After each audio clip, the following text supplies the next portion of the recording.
After playing Subnautica 2 for a few hours, exploring all the POIs and trying to take notes as best as I can safely say I was completely right about where Subnautica 2's story is going. Seriously, listen to this. That's just a paper sound effect, but I did take notes while I was playing. If you missed my last video, I gave a recap of the first Subnautica game and Below Zero, briefly talked about the natural selection series, and came up with some really awesome ideas for Subnautica 2. And the thing is, most of them are being proven right. But let's start with where we are in the overarching story Unknown Worlds has laid out, and see where we have landed in Subnautica 2. After the events of 4546b, so Subnautica 1 and Subnautica Below Zero, it was all but confirmed by logs in Subnautica 2 that Altera weaponized the Kara bacterium to evict Mongolians from their homes. Because of this, Mongolians either died or uploaded themselves to quartz computers to be stored and then reprinted when needed by Altera. With this manufactured pandemic in the galaxy, Altera was able to force a scared and desperate race of people to run right into their arms for the sake of survival. However, it seems like they might be surviving forever, stuck in a sort of I have no mouth and I must scream sort of situation. And that's like 4 games worth of lore in like a few sentences, so check my previous video for a more in-depth explanation. And then I can get 1 billion views. Please and thank you. And I say I have no mouth and I must scream because that story has 5 main characters who are tortured for 109 years by a sadistic AI named Am.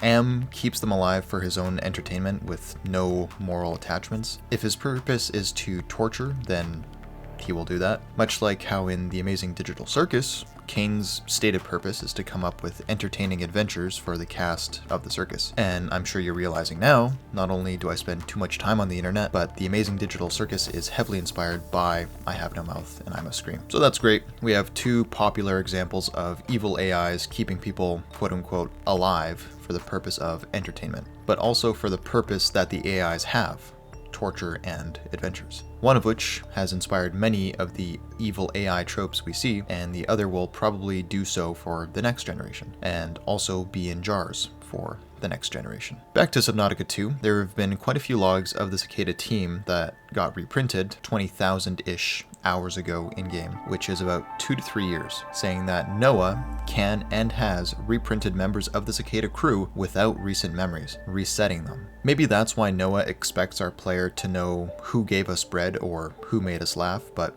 we can't because we were reset too. The Cicada crew also states they are Mongolians who fled from Kara and are debt slaves to Altera. I predicted this part, but not the debt part, which is interesting. I didn't expect Altera to extort their labor force with the hope of being free one day. One theory that I've seen floating around, pardon the pun, is that Noah is reprinting people and resetting them early enough in their memories to keep humanity going, therefore succeeding at its mission. However, I don't see anyone talking about how Noah can hallucinate and believe things that aren't real if it helps the mission. Like how modern AIs can give real people AI psychosis, it wouldn't be a stretch to assume that after years of repeating the same things with the same people over and over, something got twisted in Noah's code, and now it believes it can't trust humans, therefore has to betray them and control them like cattle. Looking at more logs, and also being a bit of a nerd, I'm seeing at least 3 parallels with Doctor Who in the game so far. And stay with me here, it gets incredibly horrifying. But before I talk more, consider subscribing. I got lots of love on my last video, and good feedback is encouraging. And if I get 1 million subscribers and 1 billion views, I will do a face reveal and also show you my dog. Also, I plan to make more videos about video games like mouthwashing and Lego Batman or something, and about movies and TV shows like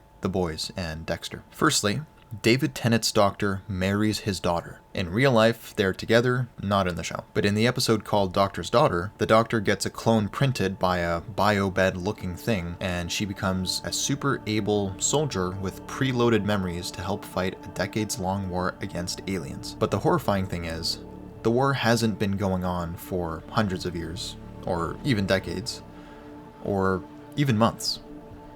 The war had been raging for only 1 week. I believe that in Subnautica 2, the Cicada has either been on the planet Proteus for no time at all, or for far too long. Secondly, when we search one of the larger bases on Proteus, the one that Noah flooded, supposedly to extinguish a fire, but probably just to extinguish the life of some unruly replicants, one crew member realizes, like we do, that most of the sediment in the area is human remains. This means that hundreds of Mongolians were reprinted most likely with reset memories, a lot like how Peter Capaldi's doctor, when he was trapped in the confession dial, he kept reprinting himself with memories of his last saved state, replaying all his actions over and over and over, enough times to fill the ocean around the dial with his own bones, exactly how we see the crew of the Cicada have filled the ocean of Proteus with their bones. This adds to my idea that humans have been on Proteus far longer than we suspect, maybe even long enough for the stars to change. They say in the game that phase gates come in pairs, so maybe it was an unscheduled jump because Noah was hallucinating. Or maybe Noah jumped to the right planet and the Cicada crashed on Zazura so long ago, and people have been reprinted with reset memories for so long, the planet itself has changed. Exactly how the Doctor kept reliving the same events as years passed in the confession dial. And maybe some Kara snuck aboard, or was dormant in a Pioneer, and mutated into the Proteus virus. In fact, if this all happened years ago on a planet that already had a biosphere that evolves super duper quickly, it wouldn't be a stretch to think that an old version of printed humans had their biology changed so much they were no longer human, but Axum. That's right. An idea that I have is that Pioneers have been being reprinted for so long with reset or controlled memories that enough time has passed that the earliest humans broke away from Noah, evolved into the Axum, made all the weird structures to beg the architects for help, since they should know of the architects from Riley's book, but failed. Sort of like how in All Tomorrows, future humans evolve into crazy things and do some pretty crazy things, except here, it's in reverse. Now, it's entirely possible that the Axum are just another alien race that happened to be on Proteus. Maybe they still made the Kara bacterium, like I said in my previous video. Check that out. But I feel like us being the Axum would be such a neat twist, and I do still believe that we are on Zazura's moon. There's just too much evidence. But it can still be in the distant future, where Zazura isn't recognized by Noah or the Pioneers because so much time has passed. The third Doctor Who thing was the Goop People episode, where people pilot Goop versions of themselves to do dangerous work without risking their lives. However, the replicated people become sentient and believe themselves to be the originals. One even copies Matt Smith's Doctor and convinces his companion at the time that it was the real Doctor. So an alien substance takes on the personality and memories of humans. Where have we seen that before?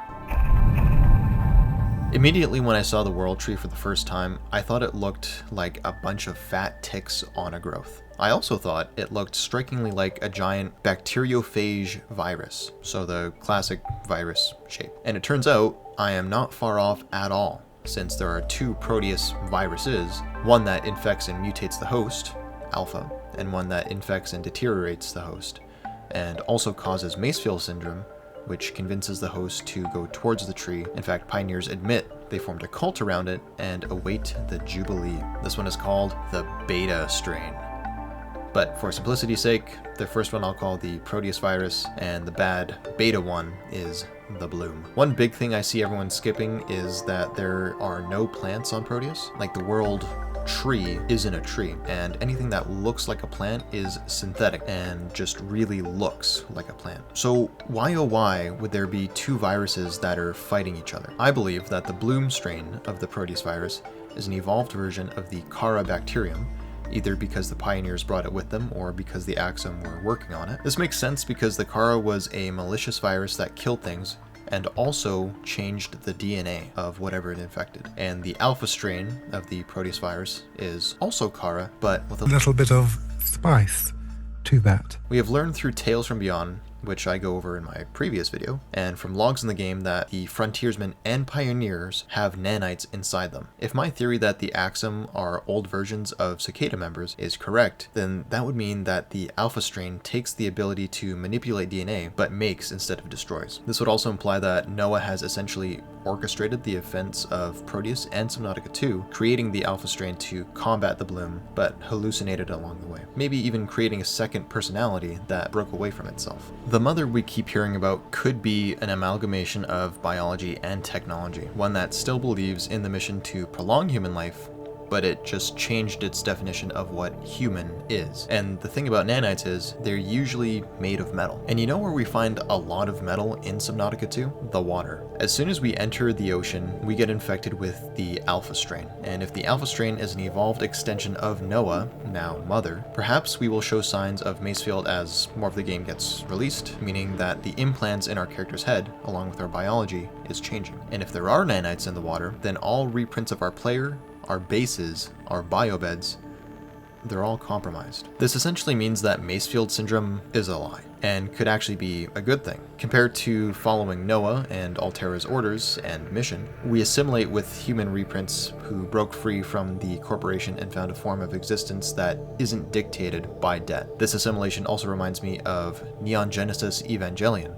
where Nerve, a military force essentially controlled by a cabal of rich people called Sele, work towards instrumentality. This is a forced, artificial evolution of humanity. Its goal is to dissolve all human minds and bodies into a single collective consciousness, removing all loneliness, trauma, and misunderstandings. A lot like what has already happened to pioneers in Subnautica 2. So regardless if we go along with Altera or the World Tree, humans will evolve. One question I still have though is how did an angel comb get into the cicada at the start of the game? If everything I've theorized up to this point is true, then a comb, or an angel, would have enough time to grow in the cicada, but why would Noah allow that if Mother is his foil? I think Noah is unaware like we are about what the Axum and what Mother is, and is trying to complete the mission of prolonging human life, so he wouldn't be opposed to using the comb.